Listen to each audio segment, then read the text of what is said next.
आज पीएफआई के ठिकानों पर फिर से एनआईए के छापे पड़े।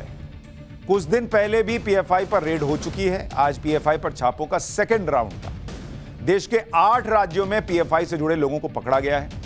इन राज्यों में कर्नाटक है, असम है, दिल्ली है, महाराष्ट्र, तेलंगाना, मध्य प्रदेश, उत्तर प्रदेश और गुजरात। यानी अगर आप देखेंगे तो पैन इंडिया, कोई भी ऐसा हिस्सा छूटा नहीं है। दक्षिण भी है, पश्चिम भी है और मध्य भारत भी है। हर जगह रेड पड़ी और इस रेड में पीएफआई से जुड़े करीब 250 लोगों को पकड़ा गया।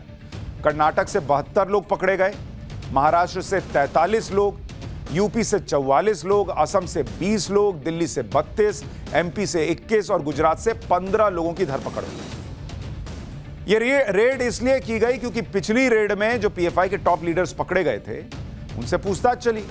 उन्होंने जो इनपुट दिया उसके बाद रेड का दूसरा राउंड शुरू किया गया और इस बार की छापेमारी में पीएफआई की सेकंड लीडरशिप पर फोकस था।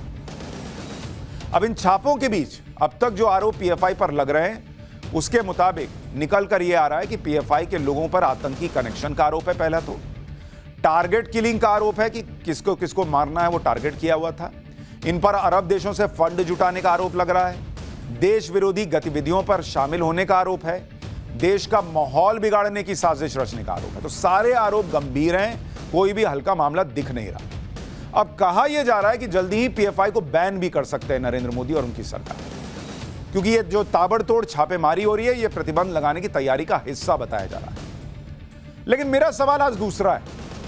सवाल इस बात का है कि क्या गारंटी है कि पीएफआई जैसे संगठनों पर बैन लगाने से वो कट्टर सोच खत्म हो जाएगी जो कट्टर सोच पीएफआई और उसके जैसे संगठनों ने देश के मुसलमानों में भरने की साजिश की, या वो कट्टर सोच जो जब पीएफआई पर एक्शन होता है तो उसका समर्थन करने उतरती है और बताती है मुसलमानों को टारगेट करना है। वो देश के साथ खड़ी नहीं होती कि देश के दुश्मनों पर या देश के जो दुश्मन हैं जिन पर आरोप है उन पर कार्रवाई हो रही है। क्योंकि एक संगठन बैन होता है ना तो उससे जुड़े लोग नाम बदल लेते हैं और दूसरे नाम से वही काम करने लेते हैं, जैसा कि सिमी के साथ हुआ था। आप में से बहुत सारे लोग होंगे, क्योंकि ये न्यूज का फैमिली शो है, बहुत सारे युवा देखते हैं, लोग बताते हैं, छोटे छोटे बच्चे भी देखते हैं, उन्होंने सिमी का नाम ज्यादा नहीं सुना होगा। सिमी एक जमाने में होता था और सिमी का पूरा नाम था students Islamic movement of India. Simi को प्रिवेंशन ऑफ टेररिज्म एक्ट यानी पोटा के तहत 2001 में बैन कर दिया गया था। 2001 में बैन हो चुका सिमी। लेकिन सिमी ने क्या किया, उसको बैन करने के बाद सिमी से जुड़े लोगों ने आतंकी संगठन इंडियन मुजाहिदीन बना दिया। मतलब तुमने सिमी बैन किया, हम इंडियन मुजाहिदीन बनाकर अपना काम करेंगे, जिसको आईएम बोला जाता था। एक दौर था, आपको याद होगा, जब यूपीए की सरकार थी, इधर उधर बम फटते रहते थे और क्या नाम आता था, इंडियन मुजाहिदीन का नाम आता था। ये इंडियन मुजाहिदीन कौन था, ये सिमी के लोग निकले, इंडियन मुजाहिदीन बना लिया। और इस इंडियन मुजाहिदीन को भी भारत में 2010 में बैन किया गया था। पीएफआई पर आरोप है कि 2006 में जब पीएफआई बना तो उसे बनाने वाले कई लोग किससे जुड़े हुए थे, उसी सिमी से, जिससे निकलकर लोग सिमी इंडियन मुजाहिदीन बना रहे थे। तो पीएफआई का जो बेस है वो तो वहीं से आ रहा है ना भाई, उसी सोच से निकल रहा है, सिमी से। तो सिमी से सोच जो मिलती है तो इंडियन मुजाहिदीन बनता है। तो सिमी से अगर पीएफआई में लोग आएंगे वो दान पुण्य का काम करेंगे क्या? पीएफआई जब बना तो उसमें कैसे सिमी के लोग शामिल थे उसको आपको बताता हूं। पीएफआई का उपाध्यक्ष ईएम अब्दुल रहमान, जो 1982 से 1993 11 साल सिमी का महासचिव रह चुका था। तो जैसे हम और आप नौकरी बदलते हैं, इसने सिमी छोड़ा, ये पीएफआई में आ गया। इसी तरह से पीएफआई की पॉलिटिकल विंग है social democratic party of India, SDPI. इसका प्रेसिडेंट है ई अबू बकर। यह 1982 से 1984 तक सिमी की केरल यूनिट का हेड था। पीएफआई की राष्ट्रीय कार्यकारिणी का सदस्य है प्रोफेसर पी कोया। यह सिमी के संस्थापक सदस्यों में से एक था, फिर चला गया पीएफआई में। संस्थापक सदस्य चला गया तो उसकी सोच अलग कैसे होगी? इसके अलावा अब्दुल हमीद जो सिमी का स्टेट सेक्रेटरी था, वो बाद में पीएफआई का स्टेट सेक्रेटरी बनकर काम कर रहा था। यानी सिर्फ नाम नया है लेकिन मकसद पुराना ही चल रहा है। थॉट प्रोसेस वही चल रहा है, वही कट्टरता चल रही है, वही सोच चल रही है, वही इस्लामिक राष्ट्र दिमाग में गूंज रहा है कि भारत को बना देना है। सिमी कैसे बना? उसकी सोच कहां से आई? सिमी को 1977 में यूपी के अलीगढ़ में बनाया गया था, 1977। और सिमी की विचारधारा और एजेंडा बिल्कुल क्लियर था। उनका एजेंडा था कि भारत में सिर्फ इस्लामिक विचारधारा ही चलेगी। सिमी की सोच थी कि भारत को इस्लामिक देश में कन्वर्ट कर देना है, बदल देना है। सिमी के लोग मानते थे कि भारत में ईरान जैसी इस्लामिक क्रांति जरूरी है। जैसे ईरान में कट्टरपंथ आया ना, आप देख रहे हैं ना, आपको फोटो दिखाई थी कि पहले कैसे वहां पर महिलाएं आराम से वेस्टर्न कपड़े पहन कर रहती थी, फिर इस्लामिक क्रांति आई और वहां पर हिजाब, बुर्का, ये सब जरूरी हो गया। वही क्रांति, ये लोग ईरान वाली क्रांति, वही कट्टरपंथ भारत में चाहता था सिमी। नाम भी है ना Islamic movement, Simi, students Islamic movement of India, जिससे भारत ईरान जैसा कट्टर इस्लामिक देश बन जाए, यह सिमी चाहता था। सिमी ने आतंकवादी गतिविधियों के लिए केरल, कर्नाटक, गुजरात में कुछ जगहों पर ट्रेनिंग कैंप्स भी बनाए थे, जहां पर बम धमाकों की बाकायदा ट्रेनिंग दी जाती थी। सिमी के 2001 में बैन हो जाने के बाद उससे जुड़े लोगों ने इंडियन मुजाहिदीन यानी IM बना लिया, जिसके आतंकवादियों ने देश भर में बम धमाके किए। इंडियन मुजाहिदीन वो आतंकी संगठन था जिसे अमेरिका तक ने बैन कर रखा था। 2005 से लेकर 2010 तक इंडियन मुजाहिदीन ने देश के अलग अलग शहरों में कई सीरियल ब्लास्ट किए थे। अगर आप सिमी के इंडियन मुजाहिदीन के ब्लास्ट देखेंगे कि कहां कहां उन्होंने ब्लास्ट किया, आपको बताता हूं जरा, एक मिनट। इंडियन मुजाहिदीन के ब्लास्ट देखिए, इंडियन मुजाहिदीन के धमाके। और ये वो दौर था जब लोगों का घरों से निकलना मुश्किल था, कब कहां ब्लास्ट हो जाए। 2005 वाराणसी में सीरियल ब्लास्ट हुआ था। वाराणसी के अंदर किस पर आरोप गया? इसी इंडियन मुजाहिदीन पर। 2007 इस साल सीरियल बम ब्लास्ट कहां हुआ? यूपी के अंदर सीरियल ब्लास्ट हुआ। 2008 जयपुर में ब्लास्ट हुआ, जयपुर के अंदर। 2008 में ही अहमदाबाद, वहां पर सीरियल ब्लास्ट हुआ। किसका नाम आया? इंडियन मुजाहिदीन का। 2008 फिर कहां ब्लास्ट होता है? दिल्ली के अंदर। ये अरे भाई, ये दौर था, लोग परेशान हो जाते थे, कहां ब्लास्ट, अरे तुम ठीक हो कि नहीं हो, घर पहुंचे कि नहीं पहुंचे। आज ये सब नहीं होता है तो ध्यान नहीं आता ना कि कितने सेफ माहौल में रह रहे हैं। सरकार को गाली देने में मजा आता है, दीजिए, बहुत अच्छा है, दीजिए, लेकिन ये चीज हुई है, इसको याद रखिए। 2010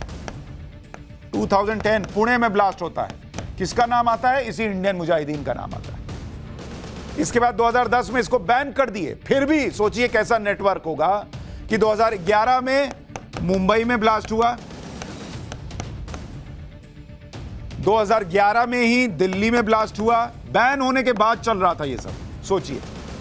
2013 में पटना में धमाका हुआ, क्योंकि आप बैन संगठन को कर सकते हैं, उसने जितने खरपतवार पैदा कर दी उसका कहां से काटते चलिएगा। 2013 में हैदराबाद में ब्लास्ट होता है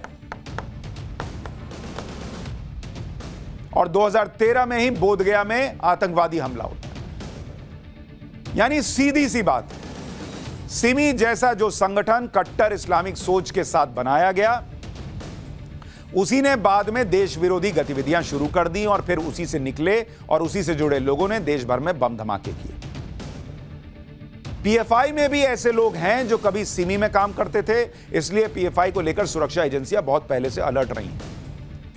पीएफआई का इतिहास यह है कि दक्षिण भारत के 3 मुस्लिम संगठन, केरल के नेशनल डेमोक्रेटिक फ्रंट, कर्नाटक के कर्नाटका फोरम फॉर डिग्निटी और तमिलनाडु के मनीथा नीति पसराई यानी MNP का विलय करके 2006 में पीएफआई का गठन किया गया। तीनों मुस्लिम संगठन थे और इनका विलय करके पीएफआई को बनाया गया। वो तीनों मुस्लिम संगठन 1992 में कब बने? 1992 में अयोध्या के विवादित ढांचे को गिराए जाने के बाद बनाए गए। मतलब वहां विवादित ढांचा गिरा और इधर ये 3 संगठन पैदा हुए और बाद में तीनों मिल गए और क्या बने? पीएफआई। तो सोच में तो वही भरा होगा ना।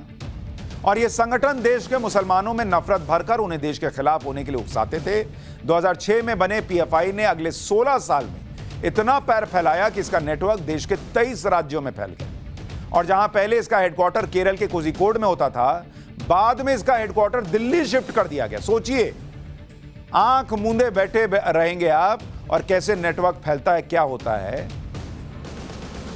इतने राज्यों में फैल गए 16 साल में। साल 2006 में पीएफआई बना तो उसने यह दावा किया कि वो एक सामाजिक संगठन जो अल्पसंख्यकों, दलित और कमजोर वर्गों की आवाज उठाता है।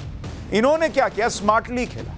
सिमी, इंडियन मुजाहिदीन से अलग इन्होंने क्या किया, दलितों को भी जोड़ने का काम किया कि मुसलमान तो हैं ही, दलित को भी साथ ले आओ और एक पूरा माहौल बनाओ। उससे लगेगा कि दलितों के विकास के लिए काम करते हैं।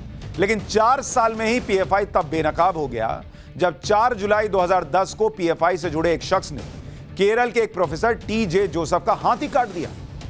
ये सामाजिक संगठन वाले भाई साहब, इन्होंने टीजे जोसेफ का हाथ काट दिया। टीजे जोसेफ का तस्वीर देख रहे हैं आप। और टीजे जोसेफ एक कॉलेज के प्रोफेसर थे।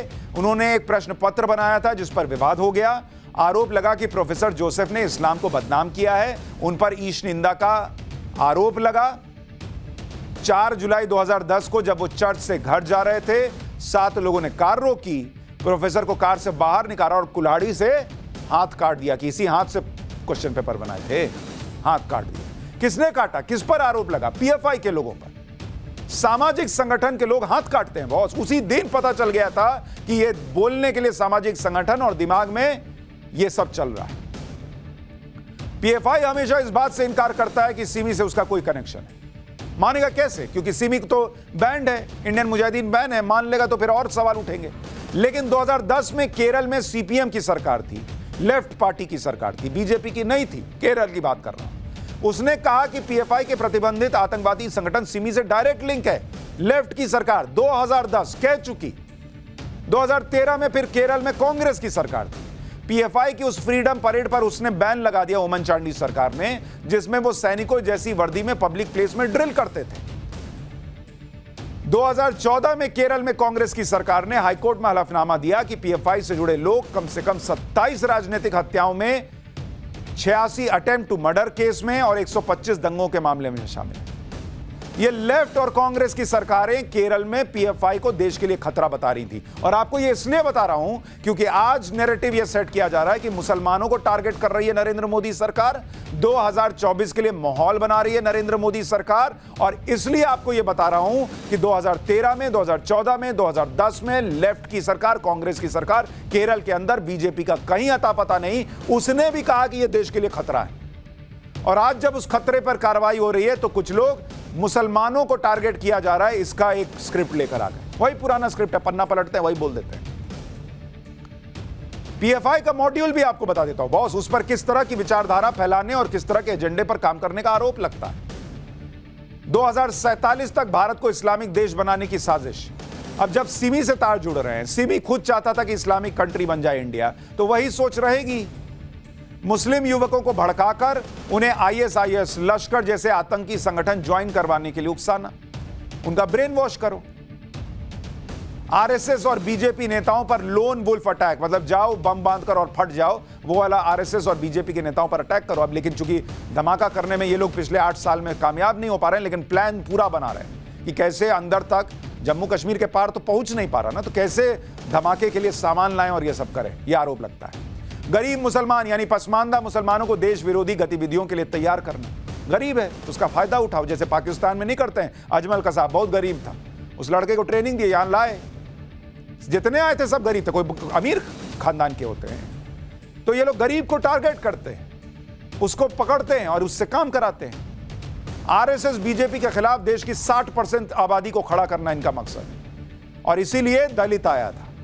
सिर्फ मुसलमानों से यह होगा नहीं, 60% आबादी को खड़ा करना है तो हिंदू को भी लाना पड़ेगा।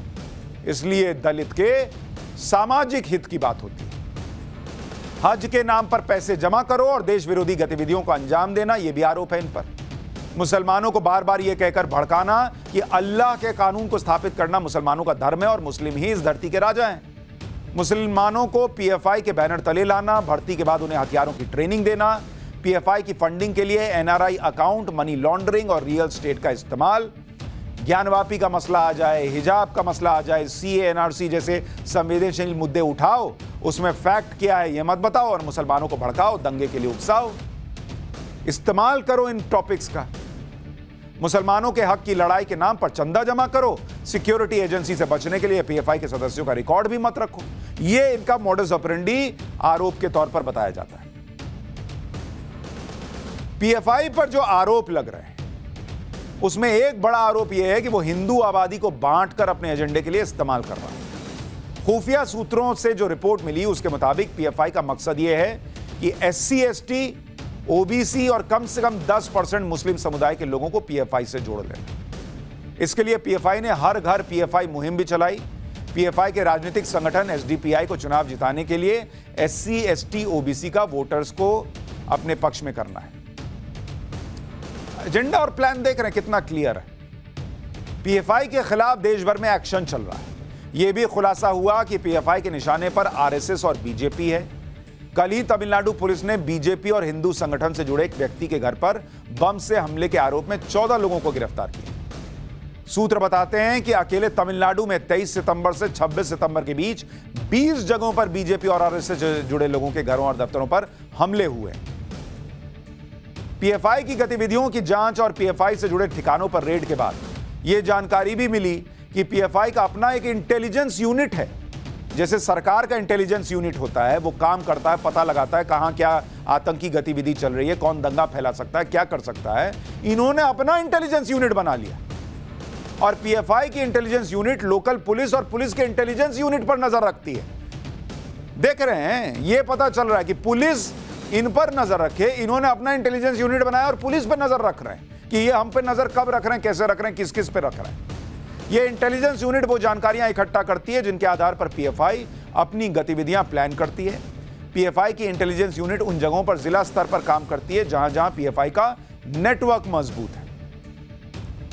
यानी ये सिमी इंडियन मुजाहिदीन अगर उससे तार जुड़ जाएं तो उनसे कहीं ज्यादा स्मार्ट हैं, उनसे कहीं ज्यादा एडवांस हैं और उनसे कहीं ज्यादा चतुराई से अपना एक्शन प्लान बनाते हैं। पीएफआई पर एक्शन दिल्ली के शाहीन बाग इलाके में भी हुआ। शाहीन बाग के बारे में पूरे देश को पता है ना, छुपा तो नहीं है।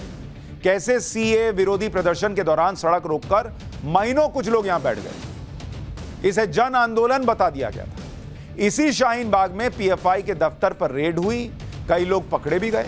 शाहीन बाग के साथ साथ निजामुद्दीन, त्रिलोकपुरी, रोहिणी, जामिया के साथ साथ नॉर्थ ईस्ट, आउटर और सेंट्रल दिल्ली के कई इलाकों में छापेमारी। और ये छापेमारी ऐसी एकदम साथ में हो रही है कि इन लोगों को उभरने का समय ना मिले। दिल्ली में पीएफआई के 30 एक्टिव मेंबर्स को गिरफ्तार कर लिया गया।